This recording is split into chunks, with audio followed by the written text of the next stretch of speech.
Hello, it is Tuesday, March 28th at 10:53 Eastern Time USA in the year 2023. I'm Mitch Miller. This is my video journal.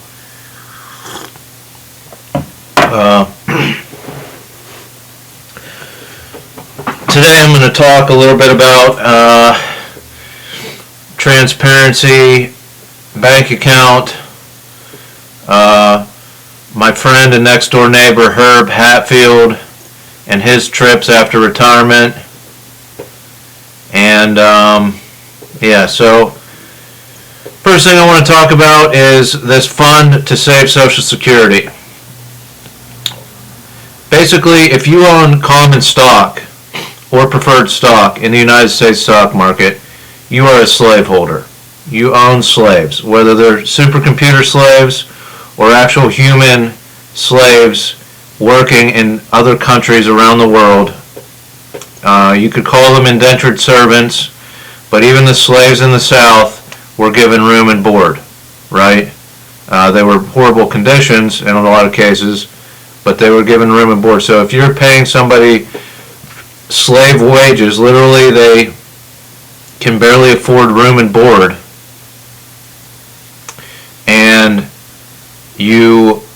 and they have to take out a high interest loan from a payday loan place just to pay for any extras in their life. You are propagating and owning slaves, and that's what the American corporate system does. They drive wages as low as possible so that people are basically indentured servants or slaves. So why did we make everyone's retirement accounts reliant on this slave holding system? I don't know, because people should be able to invest in real estate. You shouldn't have to be a billionaire to buy real estate and make good money off of real estate. I think there should be a fund for those of us that want to get out of the stock market. And I'm willing to fight within the system to change those wage structures, and I've proposed those to senators in the United States, ways we can change this. But for those that say, I've had enough of the stock market, I don't agree with artificial intelligence, I don't agree with supercomputing capabilities or satellite systems, there should be a different type of retirement fund where we say, okay, we'll pay the 6% Social Security on our income, but the rest is untaxed. And we have a manager of this real estate investment fund where we can buy hotels, motels. Real estate, it could be specific. You can't buy single-family homes. You can't buy tenement housing, apartment buildings. It has to be hotels, motels, resorts that are high dollar returns on the investment. Now, I don't think Donald Trump is going to support this system because he made his money by doing this, but and I have a plan of how we can systematically buy just mom and pop, or we can facilitate mom and pop hotels as part of our green energy initiative, and then move on to bigger, more expensive hotels and resorts. So, but I think it makes sense. Look, and what we would say right from the beginning is 20% of profit from these properties goes to the residents of the city that it's located in. It's a yearly check, might be $1.53 that goes to the residents of that city or that island or that state or county or whatever, right? And it makes sense that Americans are invested in this real estate initiative, because if you're invested in the real estate, in the resorts and the hotels of the community, then you're going to make the community better. You're going to try to make it a desirable place to go, right? You're going to try to make it a fun, interesting, weird, eclectic place to be, so that people are drawn to it. They're willing to pay more for their experience at a hotel or resort. So this makes a lot of sense. It could solve a lot of social issues if people are able to have a 404 or 404k plan that is invested in real estate properties. And we could potentially tackle some of the homeless issues by facilitating certain rooms for the homeless on a provisional basis if they're not bothering other people in the hotel, things like that. So that's what I wanted to talk about there. But the next thing I'm going to talk about, I think it should, and the next thing I want to talk about is this stipend that I propose, this freedom of speech stipend, right? So, look, I believe that I am a person of interest to the supercomputers, at the very least.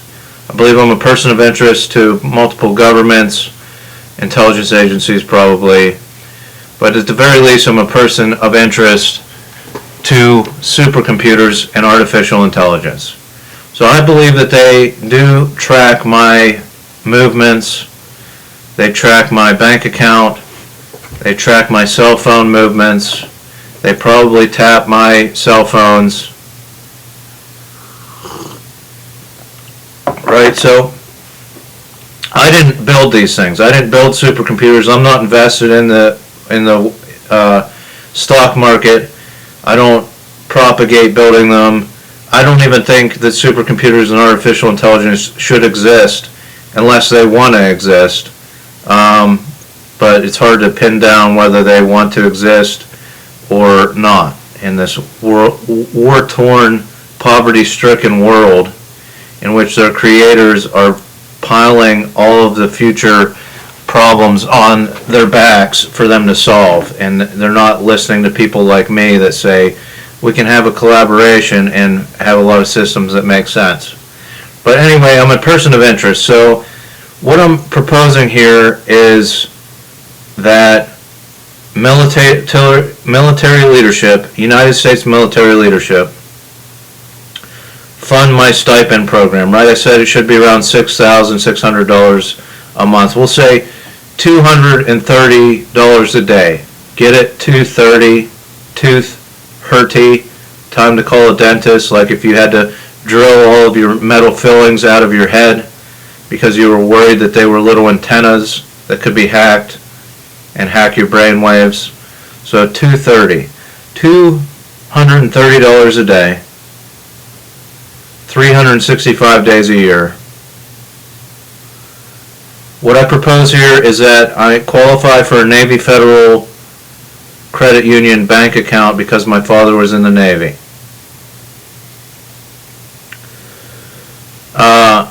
I open that checking account, I get my debit card, my checking account, and we make this the flagship transparency account, right? So basically what I'm saying is the Pentagon doesn't have to call me down to Washington, D.C. You don't have to compromise my situation in any way if that's what you're worried about. You could simply send me a letter through the mail. We want to fund your stipend on whatever letterhead. We want to fund your stipend program. Please send us your banking information through Navy Federal Credit Union. Then what we do here is 365 military leaders sign up to wire transfer $250 or $230 per day to my Navy Federal Credit Union, a different one each day, from whatever bank account they want to use. And my thought process here is, we live in this artificial intelligence world, we live in this supercomputing world, we need to use them to the best of our ability, and I've talked about reference points and things like that. So if they see that my livelihood is coming from these bank accounts, they may investigate those banks, see if there's fraud at those banks, see if there's fraudulent activity in the management, and the artificial intelligence can beat the robot checker now, and maybe they report it to the FBI or however it generates and automates and checks up on these bank accounts. So by wire transferring the money to my Navy Federal Credit Union account, we're validating the Navy Federal Credit Union and its banking system and its security, and whatever bank account it comes from. So your local community bank, wherever you want that transferred money wired to me, right? Maybe it's a bank in the Caymans. I don't know. I don't know where military people keep their money other than Navy Federal Credit Union and other federal credit unions. So at the very least, we'll be validating the Federal Credit Union banking system.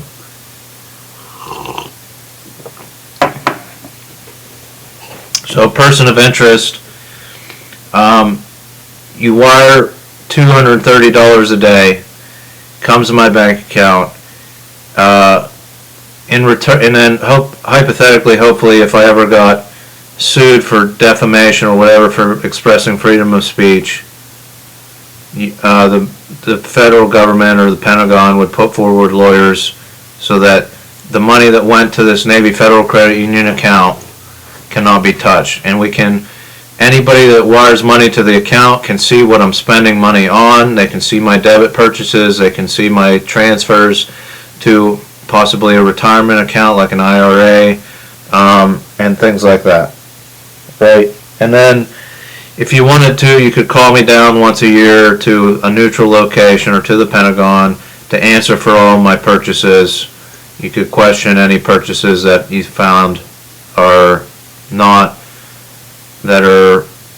things that I don't need to survive or that I'm not using for my websites or to promote these nonprofit organizations that I want to start.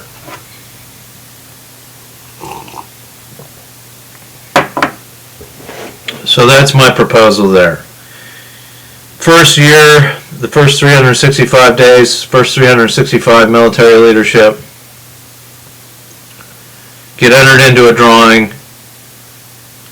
the first year for my motorcycle and one of my paintings that I call the SOB Mitch Miller paintings. Society of Billionaires tortured me in my own house. I painted about 40 paintings.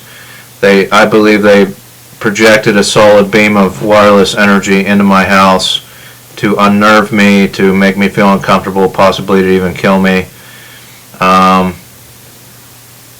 Painted about 40 paintings. And look, I can't prove it, but can the military disprove it? Have they tracked every satellite going back to 2015? Its movements, where it was pointed at, where energy was being projected from the Earth and bounced back to the Earth from? Have they inspected those facilities to see if they project different energy sources? I'd like to know if the military is capable of that, if they even prioritize that, or any intelligence agency. But if they don't, and they don't know it's the Wild West up there in space, and they don't know where these satellites are being pointed at any given time, then my theory holds some water, right? So when I put this theory out there into the public sphere, these paintings could potentially go up in value quite a bit. So first year, you get entered into a drawing of only 365 people for the motorcycle and a painting. Second year, could be the same 365 people, could be a different group of people. You get entered into a drawing for the Bible that I had in solitary confinement. I underlined some passages because I was in a mental state where I thought I was deciphering secret codes within the Bible. I might have wrote some notes in there. It's a Bible that was given to me for free by the chaplain, and it was the only reading material I had for a good amount of time. in solitary confinement. I read the entire Bible cover to cover, so I don't know that everybody that's a Christian has done that. That's why they go to church, so that the pastor can pick out certain verses in it, right? It's a tough book to read and to understand, that's for sure. So you get year 2, you get the Bible, and you get a painting. Then each additional year, if we keep the program running, you get one of those 40 paintings raffled off. The 365 people are entered into the raffle. So that's a buy-in, $230 to be entered into the raffle, right? Unless you've already raised a bunch of raffle tickets for the motorcycle, I still think the paintings are valuable, so we can enter those other. I doubt there's a bucket being passed around the Pentagon to raffle off my motorcycle. I just don't think the Pentagon cares that much about me. That's my proposal. Transparency account. This could be a special account available through Navy Federal Credit Union, where people are given a different password than the one I set up, and they're able to access and see all of my purchases. Also, the Pentagon or some intelligence agency will probably have to coordinate the wire transfers to transfer the money into the account. So that's that proposal, right? Trying to develop new programs for independent journalists that never meet with these military personnel, so that they're not giving away top secret information that I then talk about. It's just coming to me through the airwaves, and I talk about it on my own, right? So that being said, speaking of putting things out in the airwaves, when I landed at Pittsburgh International Airport, I used the payphone to establish ground communication. When you follow protocols, when you start developing protocols, different things pop up, and you just put it out in the atmosphere, and different things come around, right? So I talked about my trip across the northern border of the United States. I'm going to be going halfway across the southern border of the United States to Costa Rica in 2 weeks. I went down the eastern coast of the United States a half a year ago, and I've asked people to recognize a 15-month period of time where you use your actual identification if you fly across any of those borders that I've set up. What I mean by your actual identification, the closest thing that you identify with, the country whose passport you use, that you identify with the most as a citizen of that country. So you're closest to your actual identity as you can be in the intelligence community. So we've left the West Coast open. I've suggested me driving from Seattle to San Diego. Then I could probably take a plane or a boat from San Diego to Costa Rica. That would encapsulate Mexico as well. And when flying into Mexico would be covered by this program. But last night, Dolly, my next door neighbor, Dolly Hatfield, called because her recycling can blew away. I set that up. I talked on the phone with her for a little bit on my landline. I called her on that, and she revealed to me that her and her husband, Herb Hatfield, when he first retired, they took a trip on a boat, on a cruise, for an Alaskan cruise. And they left out of San Francisco, stopped in Oregon, stopped in Seattle. That's why she brought this up, because I said we were in Seattle. Spent 5 days up in Alaska and came back down. Now this was probably before any computer systems were tracking travel documents. But what I'm asking here is for people to acknowledge this trip to cover the western border of Canada. We're covering the western border of Canada, part of Alaska, and the top 2 states on the west coast, if you fly into there. The reason this is important, and I'm asking for this acknowledgement on this sorry, hold on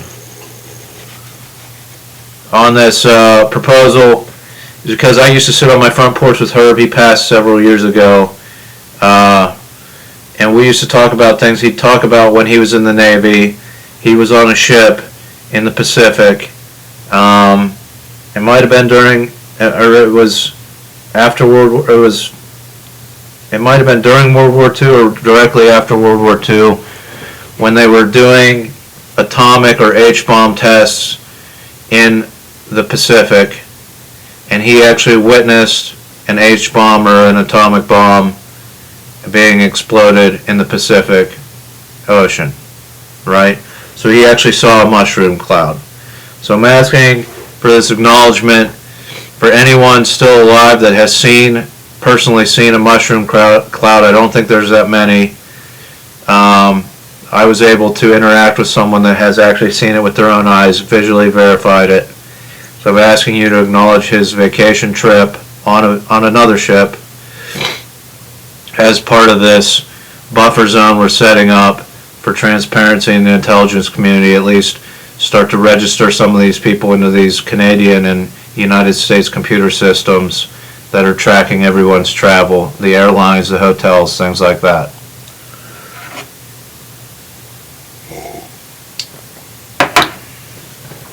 So Herb passed away. His legs deteriorated on him. I don't know if it's related to the radiation from that bomb explosion, or he was a smoker. I think he smoked 3 to 5 packs a day when at his highest level. So he lived I think he lived to 80, something like that. Maybe a little after 80, might have been 78.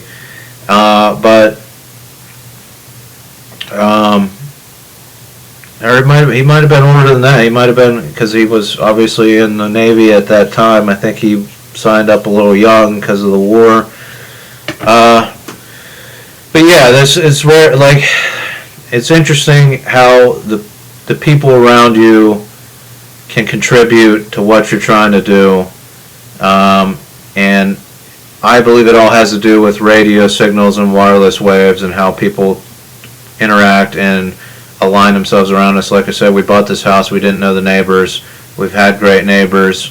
Herb and I chatted while I would sit out on the porch and smoke a cigar. So Herb Hatfield, here's to you. So asking for acknowledgement in the intelligence community of this buffer. So if you fly into Oregon or Washington State, again, I'm open to flying to San Francisco, driving down the coast of San Diego to complete the loop, possibly if I get funded through this Navy Federal Credit Program. I could afford to do that on my own without any kind of instruction. I could do it these next couple weeks before I go to Costa Rica. Then I could cancel my flight to leave the flight open to Costa Rica and meet my family in Costa Rica if I fly from San Diego to Costa Rica, or if somebody had a ship. The idea is that, you know, I'm out there, I'm flying on public airlines. My movements can be tracked by supercomputers. I'm not some intelligence agent that flies around on spy jets and military transports so that you can't figure out where I'm going. Why would I need to do that? I've never tortured anybody in my life. I've never pressed a button on a drone program to blast somebody out to smithereens. Why should I need to hide in that manner?